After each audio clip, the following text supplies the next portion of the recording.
السلام عليكم أصدقائنا الأعزاء، عاملين إيه؟ يا رب تكونوا بخير. طمنونا عليكم. النهاردة بس عايزين ندردش شوية في شوية حاجات كده.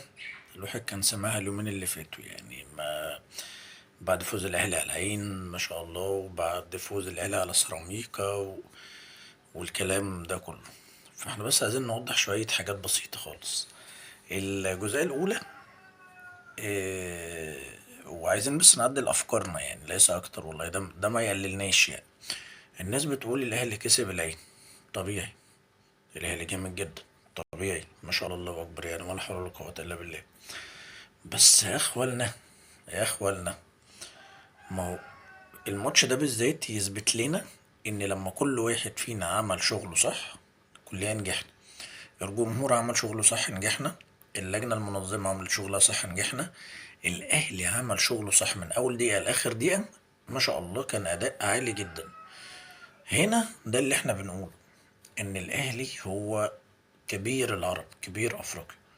بس الكلام ده لازم يكون بفعل، لازم يكون باجتهاد، ما يكونش آه اصل العين مش. يا جماعة مع احترامنا لأي فرقة عربية هتلاقيها بالأهلي، لو الأهلي واخد الموضوع بجد الأهلي هيعدي. جمهور عمل شغل حلو جدا. الناس عمالة تقول أصل الجمهور، طبعا الجمهور كويس، الجمهور مهم، بس الاهلي نفسه كان في حتة تانية، الاهلي نفسه كان قوي جدا. فلما نيجي نقول ان الاهلي هنا لما اشتغل صح دنيته بقى. طب ما هو الاهلي في ماتش سيراميكا ما كانش فيه جمهور، والشوط الاول كان سيء، بس الشوط التاني لما لعبوا صح كسب، كسب سكور. فاللي احنا عايزين نوصله، مش عايزين نقعد نقول اصل. وبلاش بقى موضوع الترند، وان الجمهور، في ناس مستفيدة ان الجمهور يروح علشان اعلانات وفلوس وبتاع. اهم حاجة احنا نشتغل صح. ريال مدريد لما بيكسب بيكسب لان هو بيلعب صح. السيتي لما بيكسب بيكسب لان هو بيلعب صح. برشلونة السنة دي لما ابتدى يكسب لانه ابتدى يطبق صح، ابتدى يمشي صح على خطة التسلل اللي بيشتغل عليها، ابتدى يسمع كلام مدربه، فابتدى يكسب. انت النهاردة دور حضرتك اللي انت من اول دقيقة لاخر دقيقة بتأدي بكل مجهودك، مفيش تراخي، مفيش دلع. عندك عوامل بقى مساعدة، عندك التنظيم جيد، عندك جمهور في ظهرك، عندك ده بيديلك بوش، بيديلك دفع. انما مش هو الاساس. عشان انا ملاحظ كده ان في كلام ان ده الاساس، ده لا يا جماعة، الاساس مش ده. دي كانت اول حاجة. تاني حاجة عايزين برضو نتكلم عليها، موضوع التحكيم. يا جماعة الخير، يا اخوالنا، اكتر حاجة بتصيب اي بني ادم ناجح او عايز يبقى ناجح فكرة انا كنت مش عارف ايه، اصل انت حصل معاك انت، فانت الماضي ده، يعني الماضي ده وحش. الدنيا ما بترجعش لورا، مفيش عربية بتمشي بظهرها، مفيش انسان بيرجع لورا. احنا طول حياتنا بناخد خطوات لقدام. ما ينفعش النهارده كل ما نتكلم اصل اللعبه دي كانت في ماتش الاهلي والاسماعيلي من قيمه 7 سنين فما اتحسبتش، اصل اللعبه دي كانت في ماتش الزمالك والمصري من 10 سنين ما خلاص يا اخوان، ما خلصنا. ما بنشوفش الكلام دوت في ماتشات بره نهائي، لا دوري انجليزي ولا دوري اسباني ولا دوري فرنسي ولا دوري ايطالي ولا دوري اي بتنجان. ايه اللي عندنا؟ اصل انت ما حسبتهاش لما كانت للاهلي وهو بيلعب طلائع الجيش من قيمه 7 سنين. طب انا اعمل ايه؟ انا اعمل ايه؟ اصل الزمالك والانتاج، يا اخوانا احنا عندنا عك. العك دوت لازم نقف ونعالجه. انما جو اللي هو ايه، آه هي فيك، انت عندك، لا يا جماعه مفيش كده في الحياه، مفيش كده. في مشاكل تحكيميه، في ناس استفادت منها طبعا. الزمالك استفاد واتضر، البيراميدز استفاد، الاسماعيلي استفاد. بس ده احنا لسه بنقول بسم الله الرحمن الرحيم، ده احنا الموسم الأول، الدور الاول. احنا لسه عندنا الدور التاني والتالت الى اخره. اللي عايز يكسب هيكسب. الزمالك ليه وعليه في الماتش بتاعه، بيراميدز نفس الامر، واللي جاي. انما بقى هنقعد ونقول ده وده وده، ده ما ينفعش. تالت نقطة بقى، ودي المهمة قوي، يعني اللي هي ايه بقى، هنضيفها لضمن الحاجات المستفزة. يعني احنا في حياتنا كده ناس بتبقى مستفزة طول الوقت، فدول احنا بنحاول نتجنبهم، بنحاول ان احنا ايه، نبعد، عشان الكلام اللي بيتقال بيبقى بيضايقك. نفس الموضوع دوت تقرير الحكم اللي كان جاي من الامارات.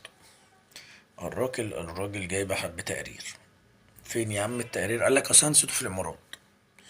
طيب حضرتك فين صوره؟ مفيش. حضرتك مش عارف ايه, إيه. طلع في الاخر ان الرجاله بتاعت الزمالك هتاخد 4 ماتشات سوبر. فهنا بقى ايه شر البلية ما يضحك بجد يعني. حضرتك واخد شهر حبس و600 ألف درهم، تجيلي هنا تاخد لي 20 ألف جنيه وماتشات السوبر حضرتك مش هتلعبها؟ احنا هنهزر؟ يعني احنا بنهزر؟ احنا بنتكلم بجد ولا بنهزر؟ عشان بس نبقى فاهمين. ده اسمه هزار، ده بالنسبة لنا اسمه هزار. لأن حضرتك ببساطة شديدة جدا انت عندك كارثة عملتها. الكارثة ديت لازم لها عقاب. انما جو يلا بينا مع بعضينا، معلش يعني انا اسف، احنا يعني احنا في الشلاحات، ده بجد. رابع حاجة طبعا ودي بقى الأهم اللي احنا عايزين نتكلم عليها، على فرق أوروبا. امبارح احنا بنشوف اليونايتد بيتعادل مع تشيلسي. اه، ماتش حلو، ماتش ما شاء الله كويس. بس خلينا نروح لسيتي. السيتي بقاله ماتشين بيخسر. دي مش طبيعة السيتي. خسر من توتنهام 2-1، ورجع خسر من بورنموث أول امبارح برضه 2-1، وكان خسران 2-0 كمان. هنا ده اللي احنا كنا بنقول عليه. الاتحاد الأوروبي عامل بطولة منيلة ب600 نيلة، مش مفهومة. كل مصر كل العالم قصدي بيلعب بعضه هناك ومحدش فاهم حاجة. ده غير طبعا الكارثة بتاعت فينيسيوس، ان هو سحب الكرة الذهبية وراح اداها رودري، واحنا شفنا طبعا تصريحات قوية جدا لبريز وريال مدريد ومقاطعة ومش عارف ايه. وانا بطبعي ان انا مدريدي، انا يا ريت يعملوا الكلام ده. لان هنا المفروض كل واحد كبير يعرف قدره ايه والصغير يعرف قدره ايه. مهما كان اليوفا هناك، اليوفا بتاعتهم دي هم بيكسبوا من ريال مدريد رقم 1 و2 و3. ريال مدريد هي أقوى منظومة موجودة تسويقية عالمية. براند ريال مدريد نفسه براند، زي اديداس زي نايك زي برادورا زي بي ام زي اودي زي الحاجات دي كلها. فانت بتتعامل ان انا ريال مدريد، انا براند. انت حضرتك بتجيلي بتحط بس اللوجو بتاعك على التيشيرت بتاعي، انت مبيعاتك بتعدي اي حد. فما ينفعش الهزار اللي حصل، وما ينفعش انا وجهة نظر انا يا ريت يقطعوا يعني او يعني السنه دي كده يلعبوا البتاع بتاعتهم دي اللي هم يلعبوها، اللي هي بيقولوا عليها تشامبيون ليج، والسنه الجايه ترجع زي ما كانت. على الاقل احنا كنا كل يعني في كل مجموعه اللي هم كانوا بيعملوه كان عندك ماتشين تلاتة حلوين. انما انت دلوقتي يعني ايه ده؟ طب ما انا هجمع نقط وبعد كده الماتشات الجايه ملهاش لازمه فايه ده؟ يعني انا الاسبوع ده كله مثلا لما نقعد نشوف هو الريال وميلان والسلام عليكم وعليكم السلام، ده اللي احنا نقعد نتفرج عليه. الباقي كله الناس هتلاعب ناس غريبه ما حدش عارفها فانت عايز تعمل ايه؟ لو انت هدفك انك تعلي الفرق الصغيره، هي مش كده، مش بالطريقه دي نهائي. لو انت هدفك انك انت عايز تاخد فلوس تديها لهم، فبرضه مش كده، ما اديهم دعم. انما بالوضع ده وبالكيفية دي بصراحة البطولة فقدت متعتها. انا بالنسبة لي انا يعني ما عادي في ماتشات ما فيش ماتشات، انا مش شاغلني اوي. انا اللي شاغلني هو ريال مدريد في الدوري الاسباني وهنستنى بس نعدي بقى ال40 70 ماتش اللي هيلعبوهم دول في الاول، وبعد كده نشوف الادوار الاقصائية ايه نظامها يعني. اما بقى لو في ماتش مهم بقى مثلا ريال مدريد مع مش عارف بروسيا برشلونة مع باير كده الماتشات دي، انما غير كده لا، عادي مش هتفرق، مين هيلاعب مين، هتلاقي ماتشات عادية خلاص. سيتي هيلاعب مين، باير هيلاعب مين، مش ناس عادية عادي. طبعا يعني كان كل الحاجات ديت احنا بنتكلم فيها.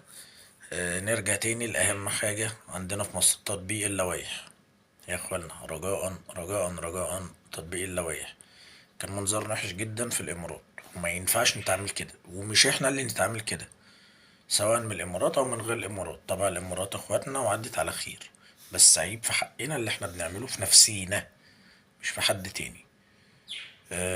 قلت اما اتكلم معاكم شوية وندردش، وان شاء الله رب العالمين نتابع بقى الايام اللي جاية كده وربنا يكرم نبدأ بقى نجيب الماتشات ونحللها نقط نقط.